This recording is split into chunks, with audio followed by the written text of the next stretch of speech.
1 year into our 2-year tenure of chairing the Indian Ocean Rim Association.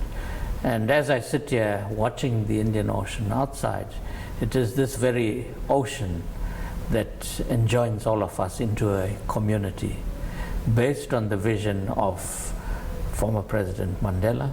It was his dream that has materialized into this association based on the visit that he undertook to India in 1995, where he articulated the whole idea of bringing the Indian Ocean countries into a common organization for the benefit of all of us.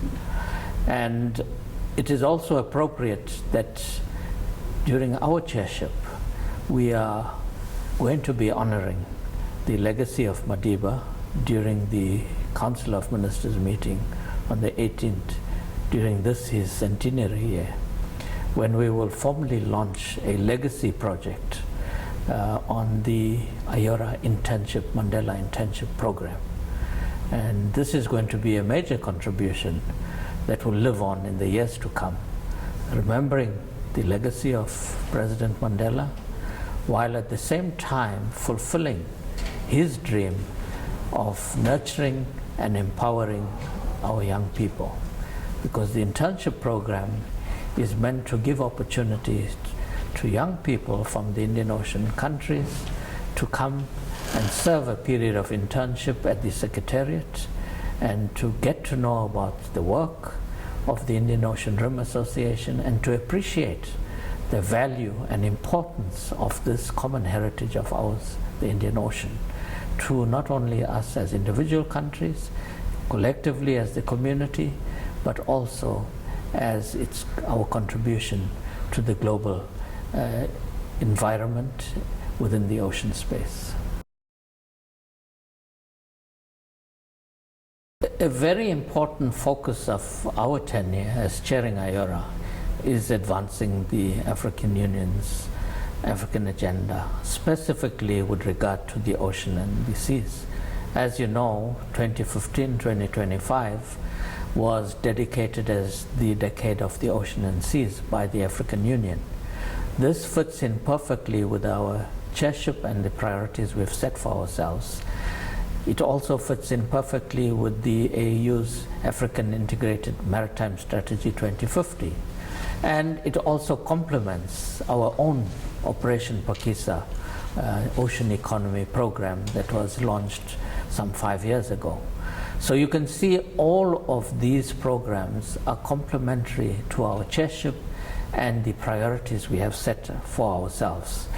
Specifically, if one comes to what we are doing, based on the summit meeting we had in Jakarta last year to celebrate the 20th anniversary of the founding of IORA, we reiterated the 6 priority areas, but more importantly, we came up with an action plan.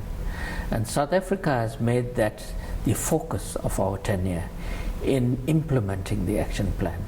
So you have seen tremendous progress in terms of us activating the action plan, where the new working groups have been launched. The working group on the blue economy has been launched, the working group on women mainstreaming and economic empowerment, the core group on tourism has been launched, and the working group on maritime safety and security. All of these complement exactly what we have as our key focus areas within the aims and within Operation Pakisa. But more importantly, in terms of launching these working groups, each of the working groups have also implementable work plans that will be put forward for the consideration of the CSO in the first instance and taken to the Council of Ministers for the endorsement. So these become active programs going forward. And I think that's one of the key outcomes of our chairship, to make sure that the very ambitious program that we adopted become living programs. One of the legacies of South African chairship is going to be the document that we will present to the Council of Ministers this coming Friday, which has been in the making for several years now, that clearly articulates the relationship between member state and dialogue partners. This document has been discussed extensively by member states in consultation with dialogue partners, because during the summit meeting last year, we all agreed that we have substantial dialogue partners that are willing to play a more active role within the work of the IORA. But we need to ensure that we balance the anxieties among some member states that feel that we don't want to be swamped by dialogue partners, while at the same time also giving a meaningful role to dialogue partners. So I think the document that we have all agreed at the senior officials level has this balance. And the fact that you have now dialogue partners that are going to participate in the activities of the IORA in terms of the action plan and our priority areas. We have seen significant contribution to the special fund from China, USA, Germany, and the UK. And they have, in consultation with us, determined the special focus area.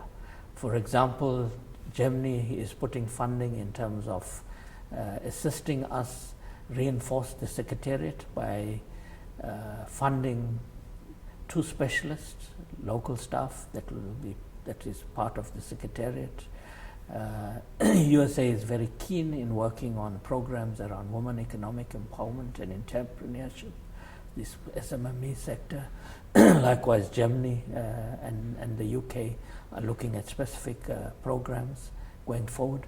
So I think this only adds value to the organization and the partnership that we have sought to build in IORA, firstly amongst member states, but equally with dialogue partners, those that are not part of the Indian Ocean, but have a very keen interest in working with us to ensure what we said during the summit last year of our leaders, that the Indian Ocean must remain an ocean of peace, an ocean of cooperation and development and collaboration. These are the key focus areas that we'd like to see in terms of building an Indian Ocean community made up of the member states as well as our dialogue partners for the greater good of both member states and the global community. We had the first summit level meeting last year after 20 years. And I think part of the reason is that we needed to build this organization and create momentum. And that has happened over the past 5-6 years, over the past 3 or 4 chairships, where we have built the necessary momentum. And I think you need to bring your heads of state to a summit meeting when you have something substantive on the table. And we believe that it's taken us a bit of time, but it's still a relatively young organization in terms of the lifespan of global multilateral organizations.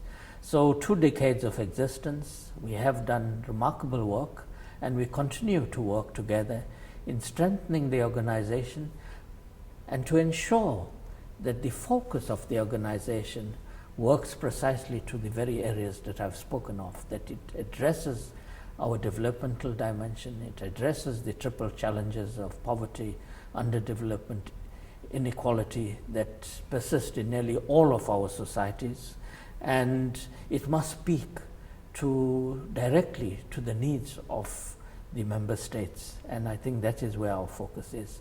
And I think we have built up that necessary momentum, and South Africa having the chairship provides us an opportunity to lead the organization in the direction that speaks to our specific domestic, regional and global needs.